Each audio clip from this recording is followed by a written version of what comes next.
Magandang araw mga chang at tayo po ay magluluto. This is my first vlog making cabbage patties. Sana po makapulot kayo ng konti kaalaman. Bumili po ka ng repolyo. Scorpion daw po ang pangalan. And yun daw po ang original na repolyo. So I cut it into strips, small strips. I remove the core. Tapos yan, chop. After that,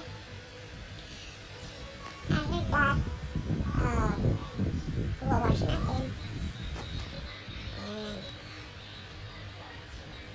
Tatay tubig. Chop. And let's wash. Ito po ay simpleng pang vegetarian meal. Vegetarian dish.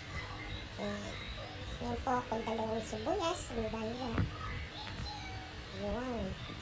Dahan pwesto. Chop. Cut it into small bits. Okay. And then, inabag yung mga basura natin dyan. And then, ang ating bawang. Cut it into small bits of pieces there. Yun. Chop. Doon ko siya, nilipat ko siya sa mas malaking lalagyan. Pinakuluan ko siya for around like sabihin natin 10 minutes. Ang daughter ko na naroon. Smell ko siya sa akin. And then, ayan po, in-strain ko yun. And then now I'm going to saute and caramelize my what do you call this one? Yung onion. Bawang sibuyas.